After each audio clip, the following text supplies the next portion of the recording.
coming up on Marriage Today with Jimmy and Karen. When I say depending on God, I'm not talking about an ethereal thing or just saying it. I'm talking about when you're hurt, when you're mad, when you're empty, when you're frustrated, when you feel lonely, when all those things, you turn to God. You don't turn on your spouse. You don't turn to something else. You turn to God and you trust Him with that need in your life.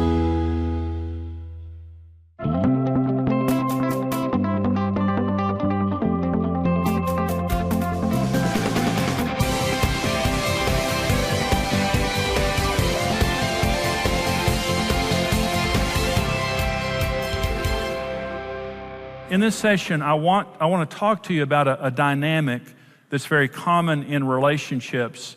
It's a sprint mentality versus a marathon mentality. When we get married, when we meet each other, we typically are in a sprint mode rather than a marathon mode. Marriage is a marathon. My mom and dad married for 61 years. You can't sprint that long. 70 pounds ago and 50 years ago, I used to run track.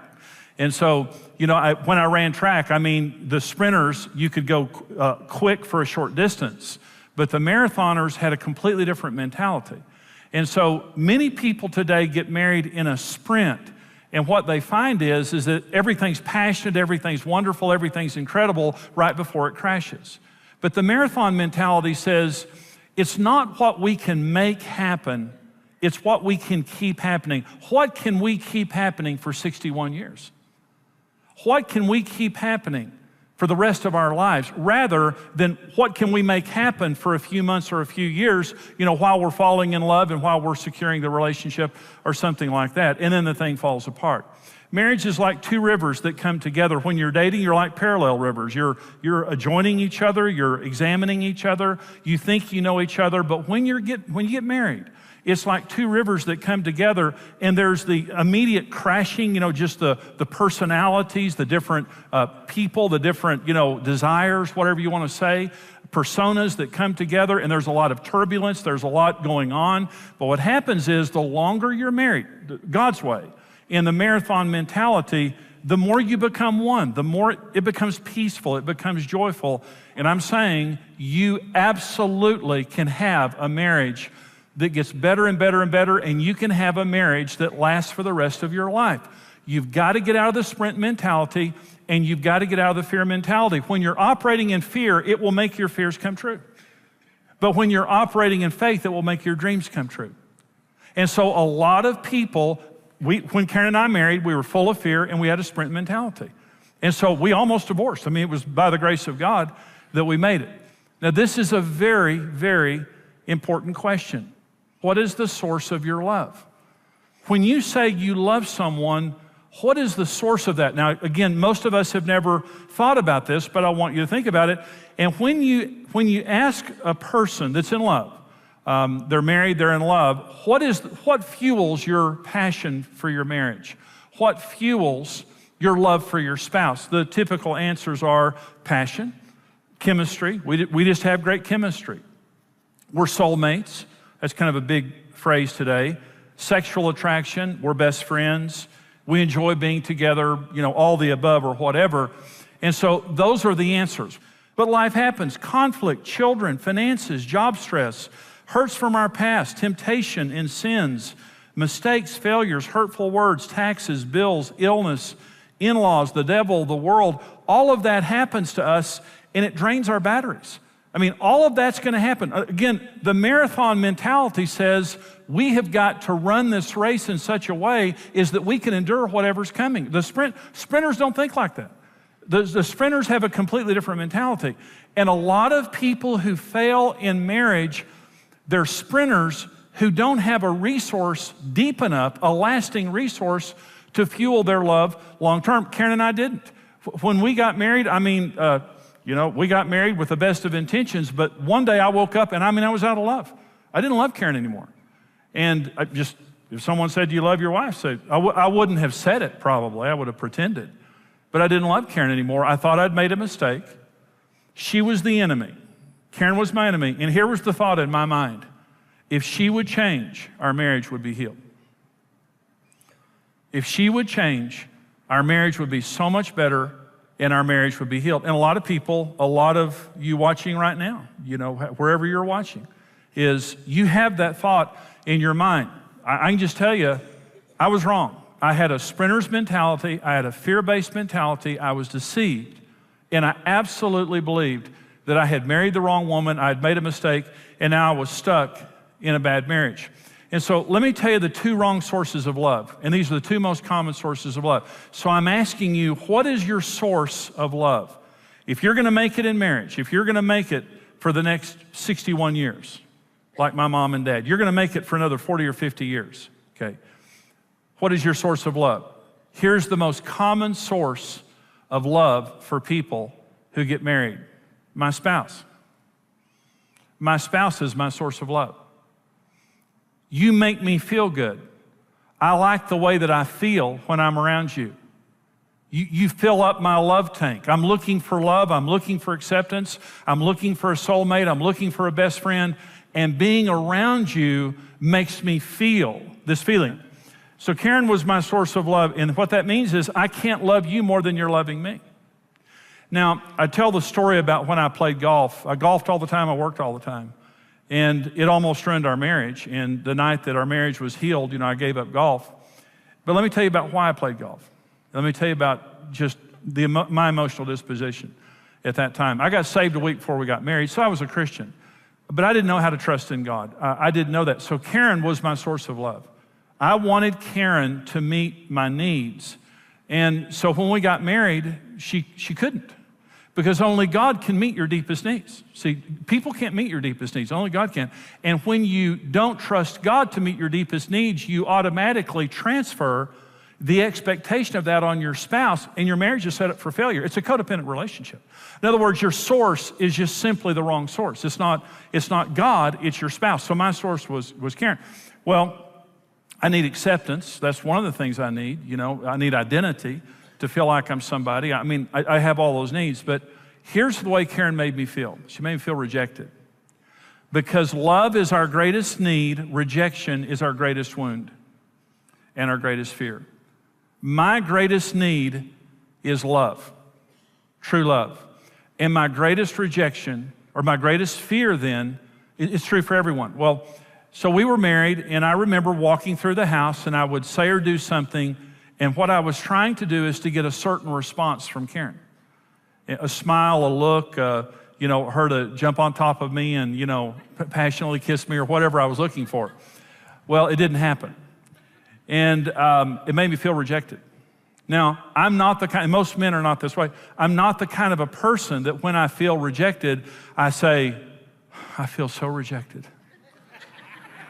My feelings are just so hurt. Karen, you just devastated me. I didn't do that. When I get hurt, this is what I do.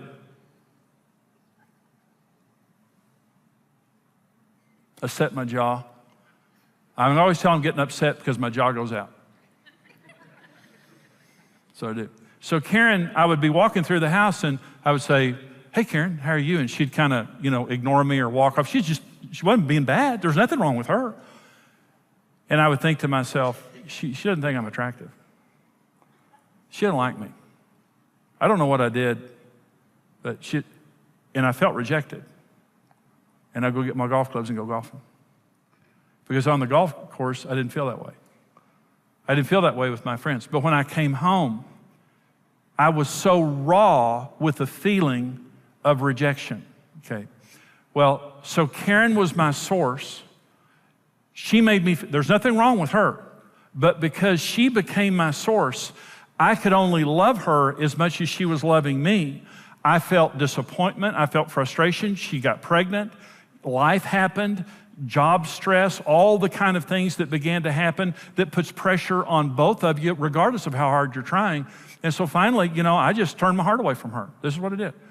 Because she was my source, I turned my heart away from her, and then I became angry and verbally hostile toward her. I punished her.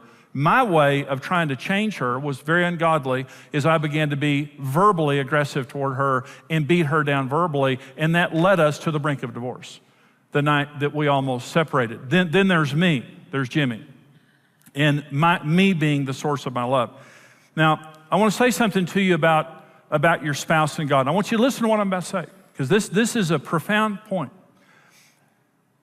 God made you in your mother's womb. God made your spouse in their mother's womb. And there's only one person who perfectly loves your spouse, and that's God. I do not perfectly love Karen Evans. I love her as much as I can, but I don't perfectly love her, but God loves her perfectly, permanently, and powerfully. My God is constantly in love with my wife, and he loves her perfectly for who she is because he made her in her mother's womb. He loves her permanently, and he'll never change his mind about his love for her, regardless of how mad I am. I've tried to get God to be mad at Karen. I've just tried to sick God on Karen many times. He won't do that, and he loves her powerfully, which means 1 Corinthians 13 says love never fails. God's love is not human love. God's love can solve any problem. God's love is supernaturally powerful to do what a human can never do. So I've got, if I'm my source, Galatians chapter 5 says this, the deeds of the flesh. Paul says there's only two sources of love, your flesh or the Spirit. And the Apostle Paul says, if you walk in your flesh, here's what's going to happen. Jealousy, envy, divisions, factions, outbursts of anger, immorality, all those things. In other words, that's what you can produce out of you. But the fruit of the Spirit, listen, the fruit of the Spirit is love. That's God's perfect love. Joy, peace, patience, goodness, kindness, long-suffering, self-control. That's the person that I want to be married to. That's the person that my spouse wants to be married to, and it's free. So listen to me. So what is your source of love? Okay? What is your source of love? It cannot be my spouse. If they're the best person on the planet, they cannot be my source of love. I hope you feel passion. I hope you have good chemistry. I hope you're sexually attracted to each other. I hope you're soulmates and all that. It's not enough. It's enough for a sprint. It's enough for a sprint. We're sexually attracted. We just love each other. We're soulmates. Go, have your sprint, and then you'll fall down exhausted and your love will be over. If your source is a person, you'll fail. I promise you will fail. I promise you'll get your heart broken. I promise you'll be devastated by marriage. If you trust in yourself, you think too highly of yourself. I just can't do it. I cannot love with that kind of love. Well, what's the answer? God. The only source that can fuel a lifetime of love is the person who perfectly, permanently, and powerfully loves my wife and myself. So when I wake up in the morning, here's what I do. This is Karen and me. When I woke up this morning, this is what I did. When she woke up this morning, this is what she did, and we do it every day. This is our marriage. I sit before the Lord, and when I pray, and here's what I say, God, I can't love Karen today. I can't love Karen today without you. I can't. And I know life is going to happen. I know that we're going to have conversations, issues. I'm going to walk through the house, and I'm going to want her to smile at me and tell me what a hunk I am and jump on top of me, and it's not going to happen. And when that happens, I need the grace not to call her something bad. I need the grace not to take it personally. I always took it so personally. And Karen was just walking through the house thinking about 1,000 things, and she'd give me a look. Well, she was stressed out about all the things she had to do, but I took that personally. Lord, I need you to fill me with your love, with your joy, with your peace, with your patience, kindness, goodness, faithfulness, gentleness, and self-control. I need your strength inside of me today with Karen and every other person that I come in contact with. I don't trust myself, and I can't depend on people. Listen to what I just said. I don't trust myself, and I can't depend on people. When I began to turn to God and trust in Him, and what I mean by that is it has to be a relationship. It has to be real. When I say depending on God, I'm not talking about an ethereal thing or just saying it. I'm talking about when you're hurt, when you're mad, when you're empty, when you're frustrated, when you feel lonely, when all those things, you turn to God. You don't turn on your spouse. You don't turn to something else. You turn to God and you trust Him with that need in your life. Well, I turned to God. When my life changed, when our marriage changed, I turned to God. Let me say, our 4 deepest needs are acceptance, identity, security, and purpose. And acceptance means to be really loved constantly, perfectly, for who I really am and not to have to perform for it. I don't want to have to perform for it. Okay. When I began to experience God's love, I no longer felt rejected when Karen didn't give me the response I needed. And this was the most dramatic change that I saw in our relationship. I would be walking, it's true today, it's true in our relationship today, because Karen's a wonderful wife, but she's a person, just like me. I'm a human being. And when Karen responds to me in a certain way, this began to happen as soon as I began to turn to God, and I released Karen from the expectation of being my source. And I didn't trust myself anymore because I saw what I was capable of. The meanness and the pettiness that I was capable of. And when I began to turn to God, I remember the first time that Karen made a response to me that before would have made me feel rejected. And she made this response toward me. And I remember thinking, she's having a bad day, but there's nothing wrong with me.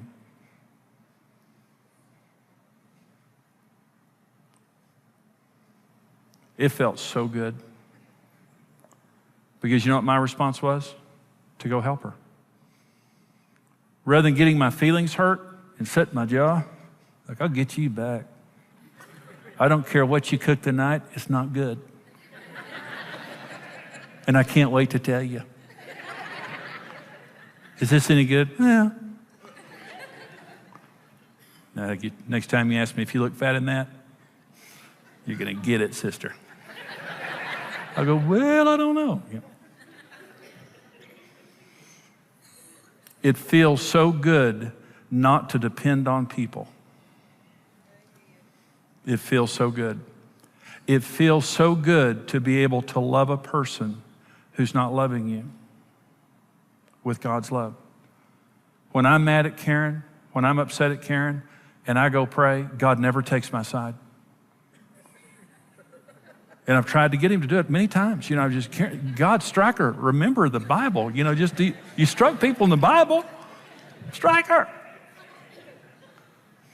But when I go and pray, you know what God does? He fills me with His love for her, because His love is perfect, permanent, and powerful. He'll never take an offense against her. He'll never reject her. He'll never stop believing in her. Ever. So if I try to get her to meet that need, if I try to meet my need myself, I've seen what I can do. But every time I turn to God, He fills me with a supernatural, perfect love for Karen. And we've been married 40 years, and I love that sister. And I'm going to be married to her for the rest of my life because of God. You can clap. Go ahead.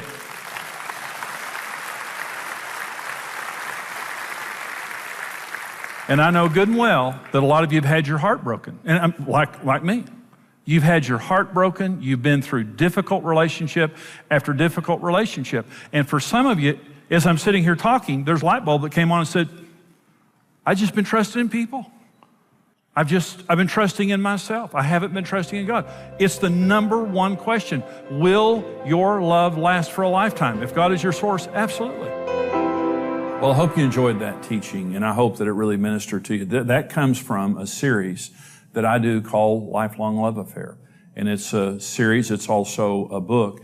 And right now, for your gift of any amount, we want to get you the message from the series, The Secret of Lifelong Love. Now, you have to get this on the web. The address is there on the screen right now. For your gift of any amount, go online. We'll get you that CD single of The Secret of Lifelong Love. For your gift right now of $60, we want to get you the full 4-part audio series, Lifelong Love Affair, plus the book, lifelong love affair. Those will bless you, really minister to you, and maybe you can pass it along to someone that you care about to minister their marriage too.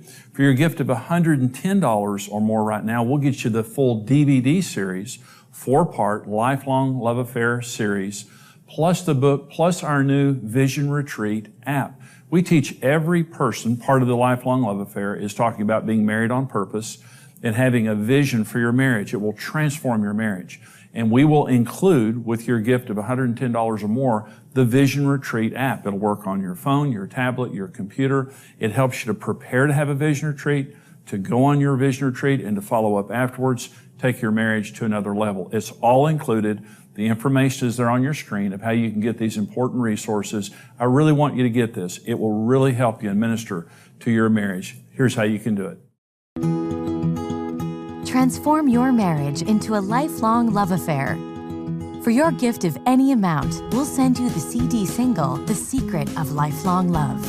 For your gift of $60 or more, we'll send you the Lifelong Love Affair CD series and book. In this inspiring series, Jimmy reveals how to stay in love for the rest of your life, how to have vision for your marriage, and how to have God's blessing on your relationship.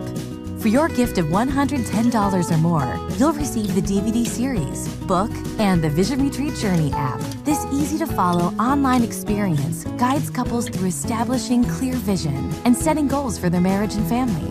And I'm saying you absolutely can have a marriage that gets better and better and better, and you can have a marriage that lasts for the rest of your life. No matter where your marriage is, you can have a lifelong love affair. Experience Jimmy's series today.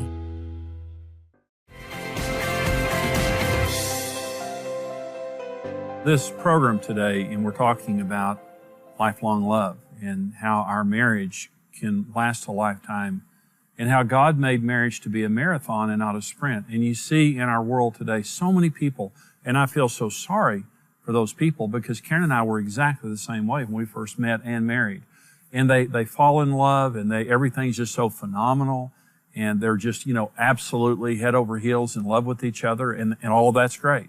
But then you see where months or a few years later, maybe they're bitter, they're angry, they're out of love, or maybe they've even divorced by then. We have a photographer we know really well, and he said that increasingly he'll go do wedding photos, for people getting married, and before he delivers the photographs, the couple is already divorced. And this is an example of the sprint mentality that says, we just have this passionate, incredible relationship, but it just doesn't last. Listen, God made marriage to last. He made your marriage to be a marathon where you can stay in love. But listen, the source of that love is God. You can only get so much out of your spouse and so much out of yourself. But God is the eternal source of love. And one of the things that I said in this teaching is God's the only person that always loves your spouse and really loves all of us perfectly and permanently and powerfully. I want you to think about that for just a minute. God always is going to love your spouse. Now, your feelings may come or go. Your spouse's feelings may come or go. And truly the reason I believe that so many people get into the sprint and then they end up so disillusioned is because they just run out of gas. The source of their love was the wrong source. And it can only last so long. When you're tapping into the wrong well, it's just going to last for so long. You put that straw in a shallow bottle, you're not going to be able to suck on it very long until it goes dry. God is an eternal source that will never run dry. And He's always 24 hours a day stable and present and gracious and loving. And when Karen and I got married, I got so disillusioned because I just wasn't getting out of her what I wanted, even though I was head over heels madly in love with her a few years earlier. And we were in that sprint of passion and intimacy and all those kinds of things. We were out of love. We were on the brink of divorce. The only reason when Karen and I are asked the secret of our, 40 years of marriage, our answer is God. And we love each other very much, but it's God in the middle of us. It's God in the center of our relationship that makes it work. Now listen, you may be a married couple watching this right now and you're saying, we made that mistake and we're going to correct that. Good for you. But did you know that you can make that decision all by yourself? Even if you're the only person trying in your marriage, once you turn to God and you make Him your source, your marriage is going to change. When you change, your marriage is going to change. So don't become overwhelmed or discouraged. Don't turn your heart away from your marriage. Turn your heart toward God and turn your heart towards your spouse, but make God your primary source and get out of that sprint and get into the marathon, and marriage will work for you. You know, we have a very special group of people, and the only reason that we're able to come to you right now is because we have partners, financial partners. We don't have advertisers that advertise with us and give us money. This is a Christian program, and the only way we're able to keep coming back to you is the people who stand with us financially. And we have monthly partners called our Rock Solid Partners. And these are precious people who give to the ministry every month, and for that, they get a resource no one else gets. We want you, Karen and I are asking you to stand with us financially and become rock solid partners. And for that, we want to give you this special resource. Here's how you can get it. When you stand with Marriage Today, your individual effort multiplies with other like-minded partners. And together, we can rebuild the dream of marriage for couples around the world. Being a rock-solid partner with Marriage Today grants you immediate access to an exclusive library of the ministry's resources and intimately connects you with our mission of helping couples succeed in marriage. That's really why we became Rock Solid Partners, just because there was so much available to help us to help other marriages heal the way that we have. That's why we're tied into the ministry. We want to be able to bless and give so they can keep doing what they're doing. You're guaranteed if you listen to any of the resources, you read the resources, you come to a conference, you will be changed. Everyone has something to give, and there are millions of unreached couples who desperately need the marriage-strengthening resources of Marriage Today. That's why we need you to join us. Become a rock-solid partner with the ministry and mission of Marriage Today. Thank you for watching Marriage Today with Jimmy and Karen. Subscribe to Marriage Today's YouTube channel for more marriage-building videos and updates.